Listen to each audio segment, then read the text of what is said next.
Hello friends, good morning. Myself doctor Amit Upadhyay, team CLC Sikar से। तो कल तक अपन ने क्या पढ़ा था? कल अपन ने पढ़ लिया था एड्रिनल ग्लैंड को कंप्लीट कर लिया था। उसके बाद में अपन ने पढ़ा था पॉजिटिव फीडबैक मैकेनिज्म, जिसके अंदर एग्जांपल लिया था अपन ने ऑक्सीटोसिन। आज जब अपन बात कर रहे हैं तो नेगेटिव फीडबैक शुरू करेंगे, जिसके अंदर एग्जांपल लेंगे थायरोट्रोपिक हार्मोन यानी कि थायरोक्सिन का सिंथेसिस या गोनेडोट्रोपिन हार्मोन जीएनआरएच, जिसे अपन कह रहे थे एफएसएच और एलएच वाला। ये दोनों अपन आज अभी डिस्कस करेंगे। इसके बाद में अपन पढ़ेंगे टेस्टिस और ओवरीज के जो हार्मोन्स है वो किस तरह से रिलीज होते हैं, किस तरह से फंक्शन करते हैं। ठीक है, तो अब आप हेडिंग लगाइए नेगेटिव फीडबैक मैकेनिज्म। कौन सी? Negative feedback mechanism. Negative feedback mechanism.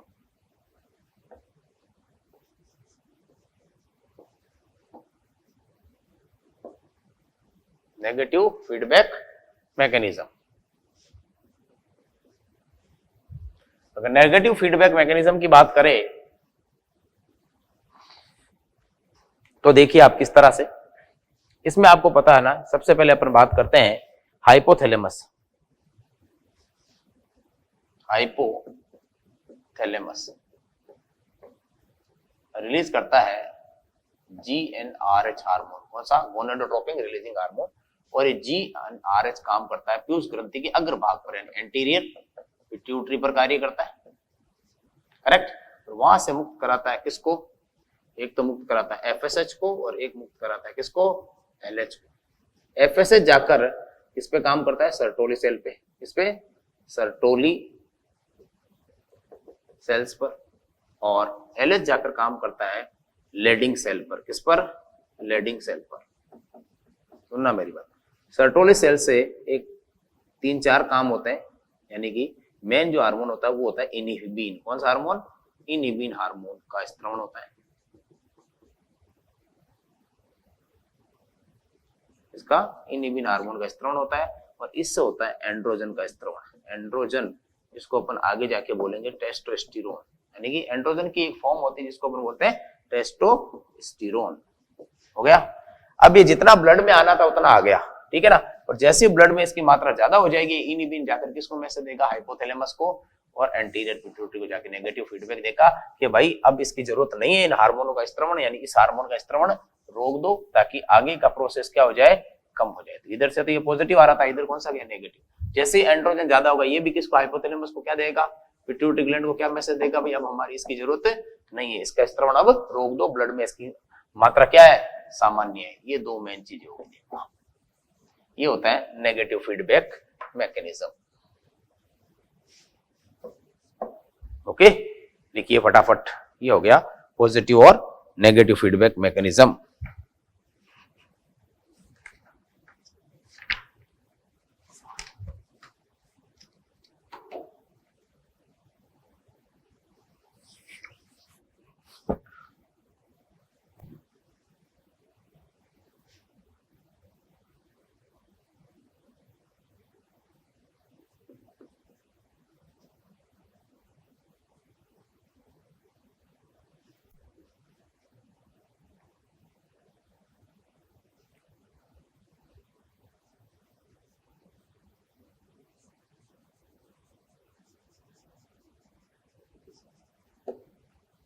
Okay, चलिए साहब, अब अपन बात करेंगे अदर हार्मोन्स की। पहले पढ़ लेते हैं अपन टेस्टिस और ओवरीज।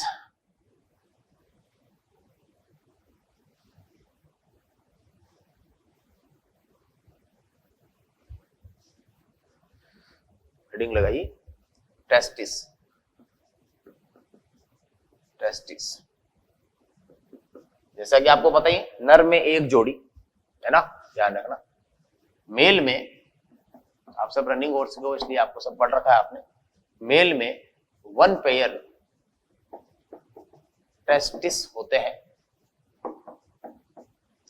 जो वर्षण कोश यानी कि स्क्रोटम सैक, इसमें वर्षण कोश, हमारे टेस्टिस जो किसमें प्रेजेंट होते हैं?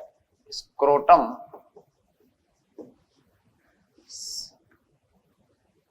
कोश यानी सैक में स्थित होते हैं। क्लियर? चलिए साहब, वर्सन कोश में स्थित होते हैं। क्लियर? इसे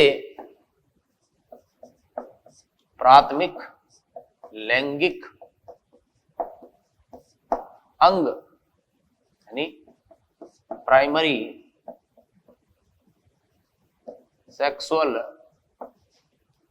ऑर्गन कहा जाता है। मेरे प्राइमरी सेक्सुअल ऑर्गन अपन इसको कहते हैं। ठीक है, अगली बात, टेस्टिस में सेमिनिफेरस ट्यूब्यूल्स यानी शुक्र जनन नलिकाएं जहां शुक्राणु बनते हैं उस ट्यूब का नाम है ये ट्यूब्यूल्स होती है, जिसमें स्पर्म का शुक्राणु का निर्माण होता है। ध्यान रखना, निर्माण होता है। ये थोड़ा सा बताना पड़ेगा, वैसे तो डिटेल में तो अपन वहां बात करेंगे रिप्रोडक्टिव सिस्टम में।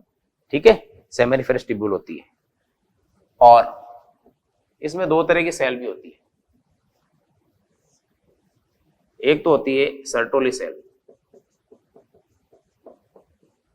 ये होती है सेमिनिफेरस ट्यूब्यूल को शॉर्ट में लिख रहा हूं एसटी।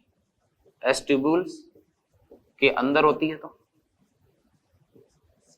और एक होती है लेडिंग सेल, लेडिंग सेल, जिसको अपन बोलते हैं ICSH सेल। क्या बोलते हैं? ICSH। ठीक है, पूरा नाम क्या है इसका? Interstitial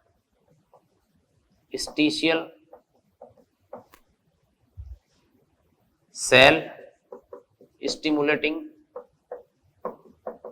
hormone. क्लियर? इस सेल से जो हार्मोन निकलता है उसकी बात करता हूं। लेडिंग सेल से हार्मोन निकलता है। क्लियर? इससे हार्मोन निकलता है, कौन सा? ये होती है सेमिनिफेरस ट्यूब्यूल के बाहर की ओर, बाहर की ओर होती है, आउटसाइड होती है, और ये रिलीज करती है कौन सा? Androgen hormone. एंड्रोजन जिसको आप बोलते हो, इसकी एक फॉर्म होती है जिसका नाम है टेस्टोस्टेरोन हार्मोन। क्लियर? तो ये लेडिंग सेल से आता है, जो सेमिनिफेरस ट्यूब्यूल, ये ट्यूब्यूल बना दी मैंने, ये ट्यूब्यूल के बाहर है वो तो लेडिंग सेल है, और ट्यूब्यूल के जो अंदर है वो सर्टोली सेल है। समझ गए आप? ये सर्टोली तो अंदर होती है और लेडिंग कहाँ होती है? आपके बाहर की ओर होती है, इसलिए इसका नाम है इंटरस्टिशियल, यानी कि सेल के बीच में, सेमिनिफेरस ट्यूब्यूल के बीच में होती है। ठीक है, ये बात है। एंड्रोजन हार्मोन एक ग्रुप का नाम है जिसके अंदर एक हार्मोन होता है टेस्टोस्टेरोन। ठीक है, अब अपन बात करते हैं टेस्टोस्टेरोन के क्या क्या फंक्शंस होते हैं। क्लियर? ये लिखिए आप, फिर अपन लिखते हैं टेस्टोस्टेरोन के कार्य।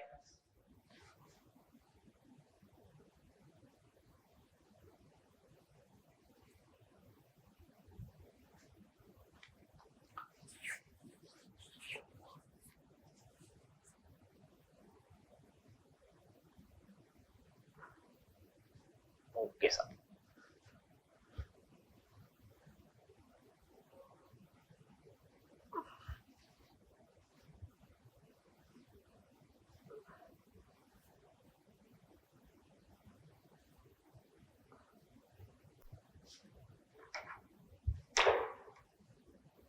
नेक्स्ट लीजिए आप, टेस्टोस्टेरोन हार्मोन के कार्य। क्या क्या कार्य है? पहला कार्य है सेकेंडरी सेक्सुअल अंगों का डेवलपमेंट करना, यानी द्वितीयक लैंगिक लक्षणों का विकास करना, यानी कि सेकेंडरी सेक्सुअल कैरेक्टर को डेवलप करना। सही बात है, सेकेंडरी सेक्सुअल कैरेक्टर को डेवलप करना। क्लियर? अब सेकेंडरी सेक्सुअल कैरेक्टर की बात करें तो क्या क्या हो जाएंगे भाई साहब? पहला, जो नलिकाएं है, डक्ट्स का डेवलपमेंट। डक्ट का डेवलपमेंट का मतलब होता है जहां शुक्राणु बनकर टेस्टिस में बाहर आते हैं, बॉडी के बाहर, जो जिस नलियों के माध्यम से आते हैं उन नलियों का विकास करना डक्ट है ना। तो वो डक्ट कौन कौन सी है वो देखिए, आप किन डक्ट का ही निर्माण करेगा। ये एपिडिडाइमिस, एपिडिडाइमिस, इसको अपन बोलते हैं अधिवर्षण, वर्षण का आधा भाग है अधिवर्षण का विकास करना। दूसरा अपने क्या नाम, वासा डिफरेंस, शुक्रवाहिका, वासा डिफरेंस का विकास, शुक्रवाहिका। फिर इजाकुलेटरी डक्ट,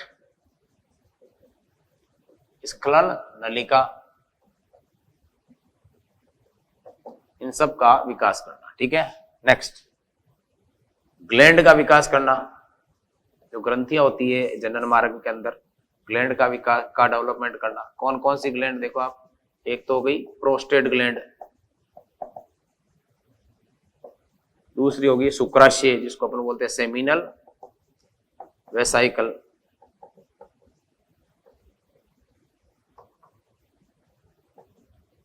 क्लियर। इनका क्या करना, विकास करना, इनका डेवलपमेंट करना। ठीक है ना, सेमिनल, प्रोस्टेट हो गया, यूरिथ्रा मूत्र मार्ग का भी विकास करता है। ये मार्ग एक और है ना, अगेन एक मार्ग और लिख लो यहाँ पर, मूत्र मार्ग,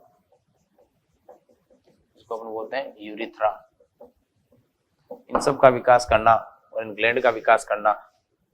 और सेकेंडरी सेक्सुअल कैरेक्टर को उत्पन्न करना। कैसे, जैसे गुस्सा आता है, एग्रेसिवनेस को बढ़ाना, एग्रेसिवनेस गुस्से को बढ़ाना। हेयर को बढ़ाना, हेयर की संख्या बॉडी पर बढ़ जाती है, बताइए आपको, रोम आना। वॉइस यानी आवाज का भारी होना, क्लियर। एडम्स एप्पल, पता ही ना, एडम्स एप्पल बताया था मैंने आपको, गले के यहाँ पर एडम्स एप्पल का विकास करना, विकास होना, है ना। ये सारे second, low pitch voice, aggressiveness, शुक्राणु जन्म आदि करना। ठीक है ना, सेक्सुअल बिहेवियर को कंट्रोल करना।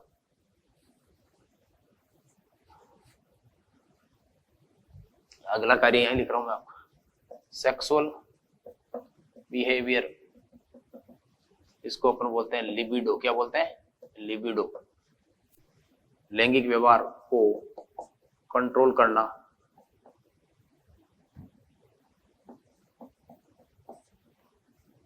प्रोटीन तथा कार्बोहाइड्रेट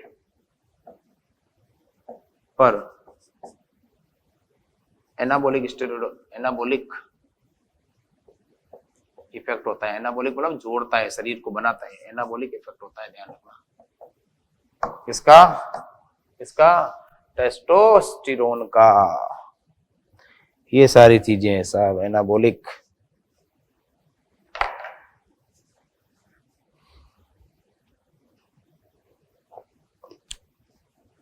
लिखिए फटाफट।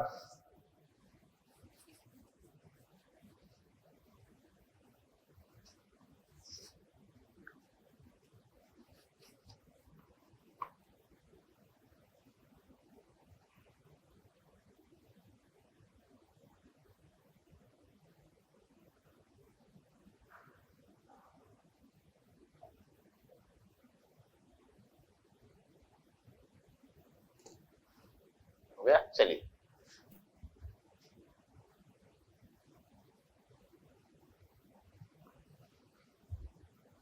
अब हेडिंग लगाइए अंडाशय, ओवरी।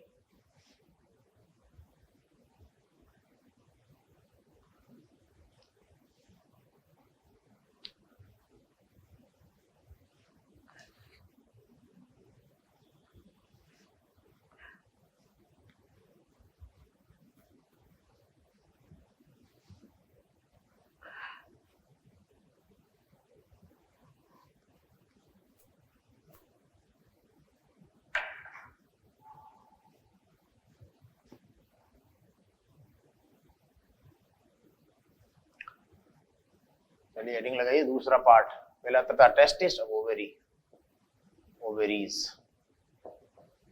देखिए वन पेयर, एक जोड़ी, ओवेरीज,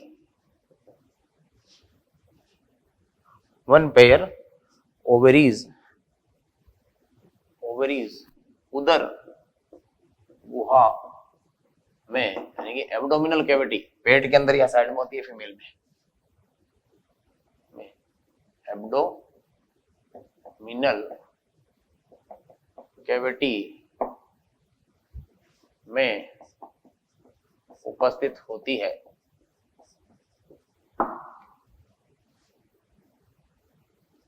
क्लियर, ये ध्यान रखना आपको सबसे बड़ी बात। ओवेरी प्राइमरी सेक्सुअल ऑर्गन यानी प्राथमिक लैंगिक अंग होता है। क्लियर, ये हार्मोन में बना था और अंडाणु, क्योंकि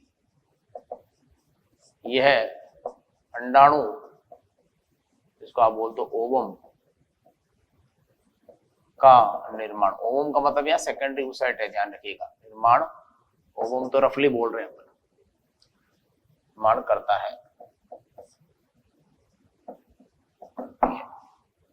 क्लियर, एक बात। नेक्स्ट, अब मैं आपको बता देता हूं ओवेरी की जो संरचना है वो किस तरह से है। देखो, आलमंड की आकृति की होती है, आलमंड यानी बादाम की आकृति, आलमंड की शेप की होती है, जिसमें अंड जनन, अंडाणु निर्माण की प्रक्रिया क्या कहलाती है? अंड जनन, इंग्लिश में बोलते हैं oogenesis। oogenesis की क्रिया, oogenesis की क्रिया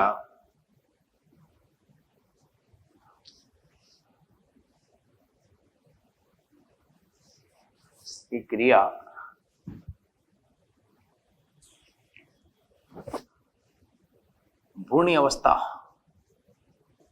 भ्रूण यानी कि एम्ब्रायोनिक स्टेज, भ्रूण अवस्था जब अपन माँ के पेट के अंदर होती है फीमेल, उस समय उसके अंदर शुरू हो जाता है, भ्रूण अवस्था में ही प्रारंभ हो जाती है, ध्यान रखना।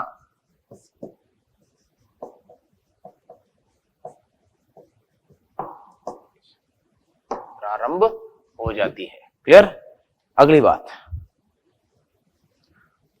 ओवेरी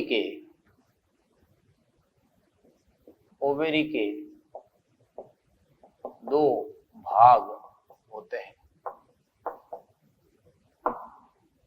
एक तो स्ट्रोमा जो कनेक्टिव टिश्यू का बना होता है, और एक होता है आपके स्ट्रोमा और एक होता है मेडुला, दो मध्य भाग होता है, स्ट्रोमा और मेडुला। क्लियर, कौन कौन सा है? Ovarian follicle, stroma. क्लियर, तो देखो आप, स्ट्रोमा मिडल पार्ट होता है वैसे तो ही, तो मैं इसको और इजी करूँ ना तो आप ये लिख देता हूँ, कॉर्टेक्स और मेडुला। मेडुला बोले तो बोल दो आप कौन सा? स्ट्रोमा बोल दो, स्ट्रोमा बोल दो, ठीक है। कॉर्टेक्स और मेडुला ऐसे लेते हैं। अब मैं ओवेरी बना रहा हूँ, ये देखो, ये बना दी ओवेरी मैंने। ओवेरी के अंदर ये बीच वाला भाग, ये मेडुला है, इसमें क्या होती है देखो आप, ये मेडुला भाग है, बाकी ये स्ट्रोमा रह गया पीछे, ये स्ट्रोमा है, ये पूरा स्ट्रोमा, ये आउटर स्ट्रोमा है, ठीक है। बाहर वाला तो हो गया कौन सा? स्ट्रोमा, ये हो गया बीच वाला मेडुला, ठीक है। अब इसके अंदर क्या होता है देखो आप, इसके अंदर सबसे पहले फॉलिकल बनती है, यहाँ पर एक क्या बनती है? पुट्टिका, इसको अपन कहते हैं फॉलिकल, सबसे पहले बनती है, उसको बोलते हैं प्राइमरी फॉलिकल। क्लियर, इस प्राइमरी फॉलिकल धीरे धीरे जैसे मेस्ट्रोसाइकिल के दिन निकलते हैं वैसे ये बन जाती है किसमें? सेकेंडरी। ये सब मैं आपको उसमें पढ़ाऊंगा, किसमें? रिप्रोडक्टिव सिस्टम में भी ध्यान रखना, अभी केवल याद रखना है फॉलिकल। फिर बन जाती है तीसरी, इसको अपन बोलते हैं तृतीयक यानी कि टर्शियरी, तृतीयक पुट्टिका, प्राथमिक पुट्टिका हो गई, फिर द्वितीयक बनी, तृतीयक बनी, और अब पूर्ण विकसित बन जाती है जिसको अपन बोलते हैं ग्राफियन पुट्टिका। क्या बोलते हैं? ग्राफियन पुट्टिका। मेरी बात सुनना अभी, ग्राफियन पुट्टिका या फोलिकल। क्लियर? अब ये एलएच हार्मोन के प्रभाव के कारण, किसके हार्मोन के कारण? एलएच। अभी तक का जो इवेंट हुआ है वो यहां से लेकर यहां तक किस हार्मोन की वजह से हुआ है? एफएसएच की वजह से। किसकी वजह से? एफएसएच की वजह से हुआ है। अब अपन एलएच की बात करेंगे, ठीक है? तो एलएच में क्या होगा, देखो ये जो एलएच है, एलएच क्या करेगा, अंदर ये जो है वो सेकेंडरी oocyte है। क्या है? Secondary oocyte। इसके अंदर आप देख रहे हो पहले प्राइमरी थी ये, अब ये सेकेंडरी में कन्वर्ट हो गई है। ये है ओवम, जिसको आप बोलते हो सेकेंडरी द्वितीयक oocyte, आगे पढ़ेंगे अपन, या रफली अपन बोल देते हैं ओवम। ये अंडाणु है। जैसे एलएच आएगा और 14 दिन होगा मेस्ट्रुअल साइकिल का, कौन सा दिन? मासिक चक्र का 14 दिन। ये जो है ये फूट जाएगा, फूट कर ये जो सेकेंडरी oocyte है वो बाहर निकल जाएगा। कौन आ गया इधर? Secondary oocyte। और ये सेकेंडरी oocyte का मतलब ये ओवम बाहर रिलीज कर आ गया, और इस प्रोसेस को अपन ने बोल दिया ओवुलेशन। क्या बोल दिया? ओवुलेशन। जो रिप्रोडक्टिव सिस्टम अपन पढ़ेंगे, अब ये निकल कर बाहर आ गया, ठीक है? अब ये वापस किसके अंदर जाएगा? अब यहां से ऑलरेडी इस तरह से फिंगर लाइक प्रोसेस होते हैं ये, ठीक है ना? इसको अपन बोलते हैं फेलोपियन ट्यूब। ये आगे कौन सी? फेलोपियन ट्यूब, ठीक है? अब ये सबसे पहले तो यहाँ पे आया सिलोम में, ये हो गया कैविटी। इस कैविटी को क्या बोलते हैं आप? सिलोम। पहले आ गया सिलोम में, सिलोम में आने के बाद में किस में चला जाएगा? फेलोपियन ट्यूब में। क्लियर? अब जो पीछे संरचना बच गई है ये वाली, जाने के बाद में इसको अपन बोलते हैं कॉर्पस ल्यूटियम। क्या बोलते हैं? Corpus luteum.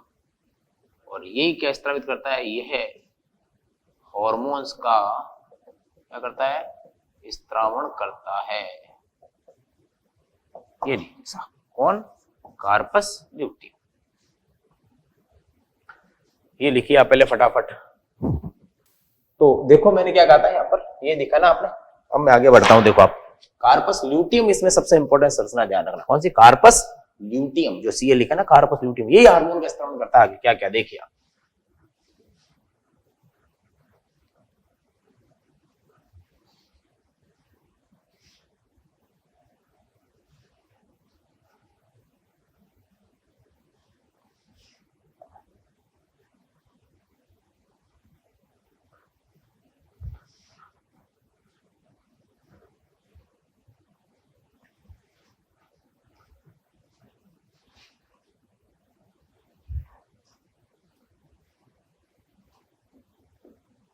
ये देखो मैंने लिखा है ना कॉर्पस ल्यूटियम, है ना?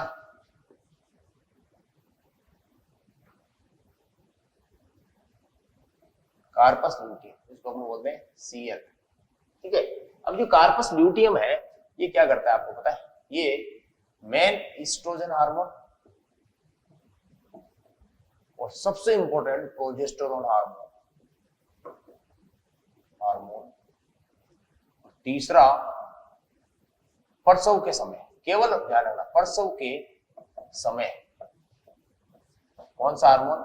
रिलैक्सिन हार्मोन का स्त्रावण करता है। ध्यान रखना प्रोजेस्टेरोन। अब इसमें ईस्ट्रोजन के ऊपर में स्टार लगा रहा हूं, इसका मतलब क्या है? ईस्ट्रोजन हार्मोन डेवलप होने वाली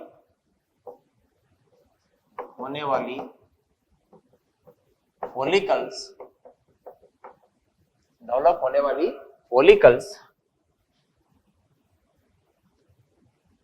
की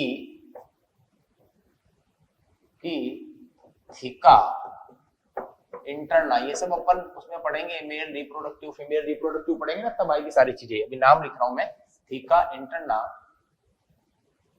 परत की सेल से मुक्त होता है। ध्यान रखना कौन सा?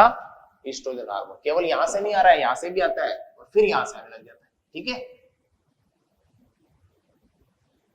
ये आपको ध्यान रखना है, इसमें तीनों आते हैं कार्पस ल्यूटियम से स्त्रावित होने वाले हार्मोन, ठीक है? प्रोजेस्टेरोन की बात करें, बहुत इंपॉर्टेंट है हार्मोन, ध्यान रखिएगा। ये प्रोजेस्टेरोन क्या करता है? देखो प्रोजेस्टेरोन के कार्य, पहला प्रेगनेंसी को यानी कि गर्भावस्था को, प्रेगनेंसी को मेंटेन करके रखता है, ध्यान रखना। अगर इसकी कमी हो जाएगी तो एबॉर्शन हो जाएगा, गर्भपात हो जाएगा, अगर प्रोजेस्टेरोन की कमी हो जाए किसी गर्भवती महिला के अंदर तो, ठीक है। दूसरा, ये किस पर काम करता है, स्तन ग्रंथियों पर। किस पर काम करता है, मेमरी ग्लैंड पर अटैक करता है, और मेमरी ग्लैंड के ऊपर अटैक करके क्या करता है, ये आपको पता है, ये एल्वियोलाई के निर्माण को प्रेरित करता है। मेमरी ग्लैंड में क्या करेगा, ये मेमरी ग्लैंड में उपिकाओं के, इसको इंग्लिश में लिख देता हूं मैं आपके इजी, एल्वियोलाई के निर्माण को बढ़ाता है। अगर एल्वियोलाई ज्यादा बनेगी तो मिल्क भी ज्यादा बनेगा। अगर मिल्क बना तो मिल्क आएगा किसमें, एल्वियोलाई में आएगा। तो अब आप देखिए ये क्या कहता है, दूसरा क्या करता है, ये दूसरा मिल्क के स्त्राव को बढ़ाएगा। मिल्क के भाई ज्यादा क्यों बने, क्योंकि मिल्क ज्यादा स्टोर होगा, मिल्क के स्त्रावण को भी बढ़ाता है। तीसरा, मिल्क का संश्लेषण यानी सिंथेसिस भी कराता है। सारे काम करता है, ध्यान कराता है। ये सारे काम है किसके, प्रोजेस्टेरोन हार्मोन। क्लियर, ये लिखिए, फिर अपन बात करते हैं ईस्ट्रोजन हार्मोन की।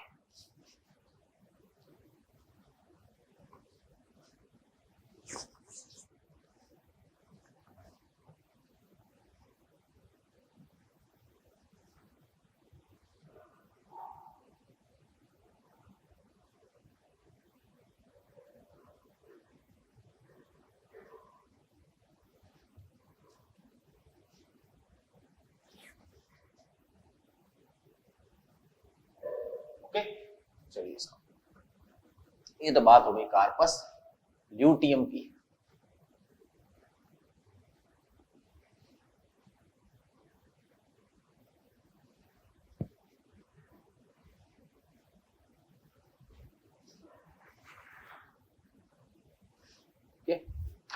नेक्स्ट,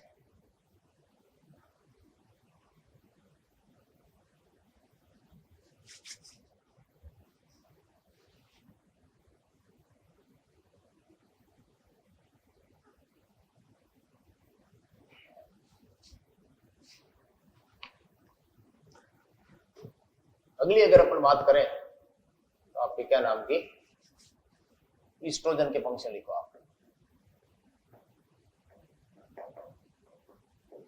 कार्य, किसके कार्य, ईस्ट्रोजन के कार्य।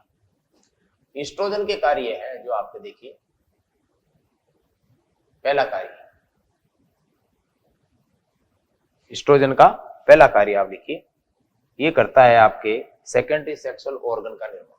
सेकेंडरी सेक्सुअल ऑर्गन का डेवलपमेंट करना काम किसका है, ईस्ट्रोजन का। फीमेल के अंदर जितने भी सेकेंडरी सेक्सुअल ऑर्गन है उन सबका डेवलपमेंट करना, ठीक है ना। क्या क्या डेवलपमेंट करना, जैसे मान लो क्या क्या है, पुट्टी का निर्माण को प्रेरित करना, यानी कि फोलिकल्स, पुट्टिका को क्या कहते हैं अपन, फोलिकल्स के निर्माण को प्रेरित करना। बिल्कुल एफएसएच की तरह काम कर रहा है, देखो, प्रेरित करना। क्लियर, आवाज की पिच को क्या करना, हाई करना।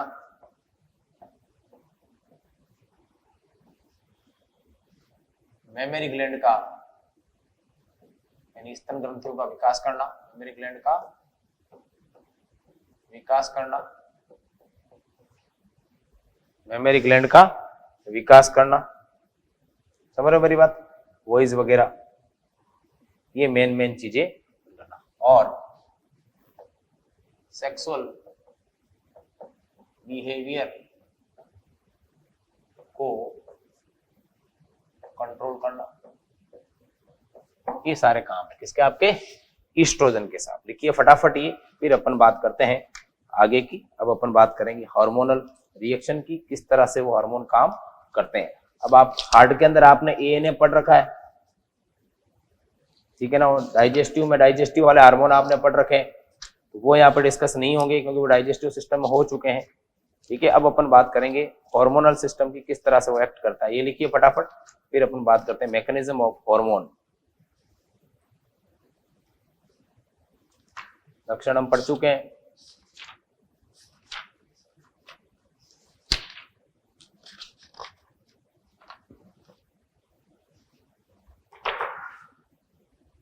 ओके, अगर पीछे टाइम मिला लास्ट क्लास में तो मैं आपको हार्मोन करवा दूंगा।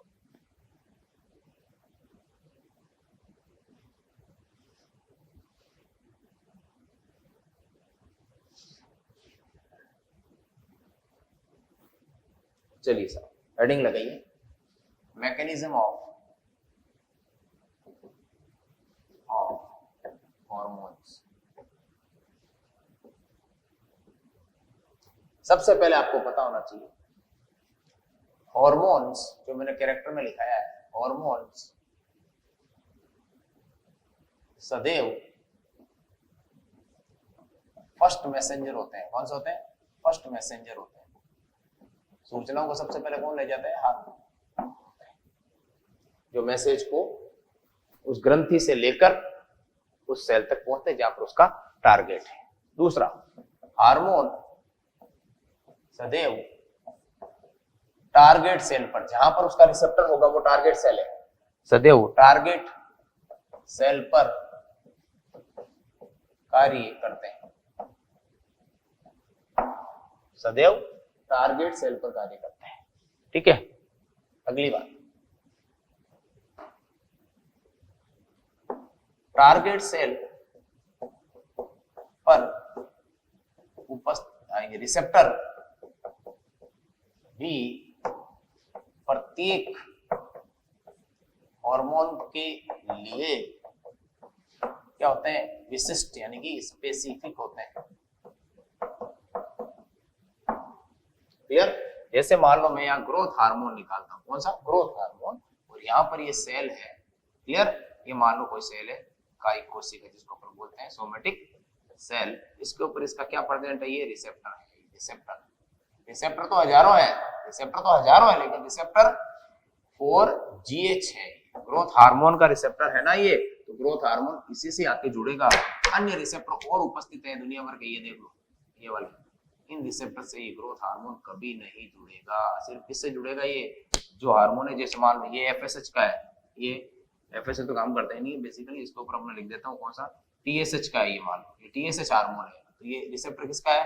टीएसएच का है, तो टीएसएच ही जुड़ेगा भाई साहब, ध्यान रखना। ये टीएसएच का है तो टीएसएच ही जुड़ेगा, और ये जीएच का है तो जीएच ही जुड़ेगा। दूसरा यहाँ पर हार्मोन नहीं जुड़ेगा। इसलिए अगर हार्मोन स्पेसिफिक है तो रिसेप्टर भी क्या है? स्पेसिफिक है। अगर मैं इस हार्मोन के रिसेप्टर को नष्ट कर दूं, यदि टारगेट सेल के रिसेप्टर को क्या कर दूं मैं? नष्ट कर दूं, नष्ट कर दे करे तो हार्मोन का कोई भी रेस्पॉन्स नहीं आएगा, कोई रेस्पॉन्स नहीं आएगा, क्योंकि तो जुड़ेगा ही नहीं, जुड़ेगा नहीं तो आगे रिएक्शन होगी नहीं। ध्यान रखिएगा, नो रेस्पॉन्स एट ऑल। तो अगर हार्मोन स्पेसिफिक है तो ये भी स्पेसिफिक है, ध्यान रखिएगा। हार्मोन फर्स्ट मैसेंजर है, कैल्शियम सेकंड मैसेंजर है, ठीक है ना? तो ध्यान रखिएगा, टारगेट ऑर्गन के ऊपर जाएगा। क्लियर? ये लिखिए आप, फिर मैं आपको बताता हूँ हार्मोन के रिसेप्टर कहां कहां पर होते हैं। ओके, लिखिए फटाफट।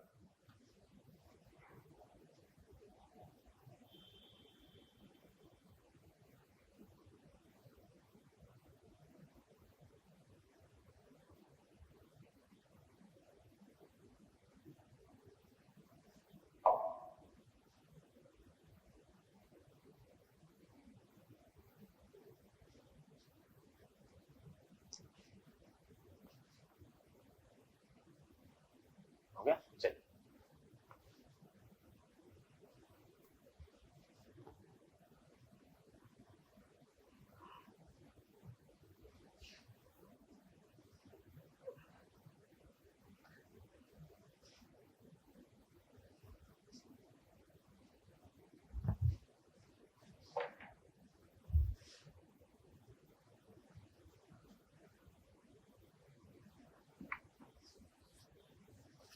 कहाँ कहाँ पर होते हैं, देखिए हॉर्मोन्स के रिसेप्टर सेल पर कहाँ कहाँ होते हैं, एक तो होते हैं सेल मेम्ब्रेन पर, कहाँ होते हैं, सेल मेम्ब्रेन पर, इसे मेम्ब्रेन बाउंड यानी जुड़े, बाइंड की सेकंड फॉर्म बाउंड रिसेप्टर कहते हैं, इसे मेम्ब्रेन बाउंड रिसेप्टर कहते हैं, सीधी सी बात में, जो कहाँ होते हैं, प्लाज्मा मेम्ब्रेन पर, बिल्कुल सही बात है। और दूसरे होते हैं न्यूक्लियस के अंदर, दूसरे कहाँ होते हैं, न्यूक्लियस के अंदर होते हैं, ध्यान रखिएगा, है ना। दूसरे होते हैं सेल के अंदर, ये तो है प्लाज्मा मेम्ब्रेन पर, सेल मेम्ब्रेन यानी प्लाज्मा मेम्ब्रेन पर, ये है सेल के अंदर। सेल के अंदर कहाँ हो सकता है, ये साइटोप्लाज्म हो सकते हैं, या हो सकते हैं क्या, न्यूक्लियस के अंदर, साइटोप्लाज्म में या न्यूक्लियस में, ये दो जगह, ठीक है ना। इन्हें अपन कह देते हैं सेल के अंदर है, ये तो ये न्यूक्लियस में और ये मेम्ब्रेन, ठीक है। ऐसे सेल बनाओ, अगर इस प्लाज्मा मेम्ब्रेन के ऊपर है, ये प्लाज्मा मेम्ब्रेन, ये आगे प्लाज्मा मेम्ब्रेन इस पर है, या फिर ये न्यूक्लियस आ गया, या किसके अंदर है, न्यूक्लियस में, या सेल का ये बीच में क्या आ गया, साइटोप्लाज्म में, ये तीन जगह रिसेप्टर मिलते हैं अपने, न्यूक्लियस में या रिसेप्टर, इन रिसेप्टर से जाकर ये हार्मोन जुड़ जाते हैं, ठीक है ना। तो कहां कहां मिल गए आपको, तीन जगह आपको ये रिसेप्टर मिल जाएंगे, ठीक है, ये आपको ध्यान होना चाहिए, किस तरह से रिसेप्टर मिलते हैं अपन को।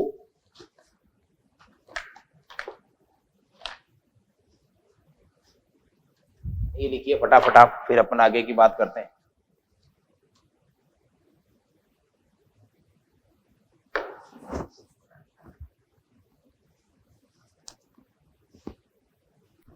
यहां से ठीक है।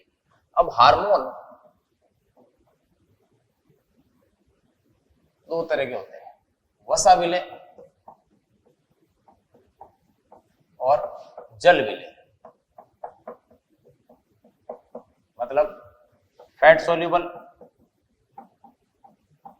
और वाटर सोल्यूबल।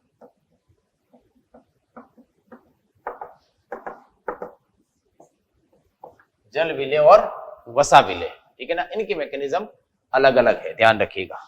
फैट सोल्यूबल और वाटर सोल्यूबल, क्लियर। इन दोनों की मैकेनिज्म हम कल पढ़ेंगे। अगर अभी वसा फैट सोल्यूबल है, फैट सोल्यूबल होगा तो क्या होगा, ये है प्लाज्मा मेम्ब्रेन को क्रॉस करता है, और ये जल में विलेय है, ये प्लाज्मा मेम्ब्रेन को रिसेप्टर के माध्यम से क्रॉस करेगा, क्रॉस करता है। यानी कहने का सेंस मेरा ये है कि ये सेल बना रहा हूं मैं, अगर ये वसा में विलेय है तो ये भी किसकी बनी हुई, फास्फोलिपिड और प्रोटीन, ही सीधा अंदर आ जाएगा। अगर ये उसके जल में है, जल में विलेय है तो ये बाहर रहेगा, अंदर नहीं आ पाएगा, ध्यान रखना, बाहर का बाहर है। फैट सोल्यूबल सीधा अंदर आ जाता है और वाटर सोल्यूबल अंदर नहीं आ पाता है, ध्यान रखिएगा, उसको प्लाज्मा मेम्ब्रेन के रिसेप्टर से ही आना पड़ेगा, यहां से आना पड़ेगा, जबकि इसको यहाँ कोई रोकने वाला नहीं है, सीधी बाईपास एंट्री है किसकी, क्लियर। कल अपन इन दोनों की मैकेनिज्म पढ़ेंगे, फैट सोल्यूबल और वाटर सोल्यूबल, और अपने जो बचा हुआ पार्ट है वो कंप्लीट करेंगे, ठीक है। Until you take care of yourself, thank you, bye bye.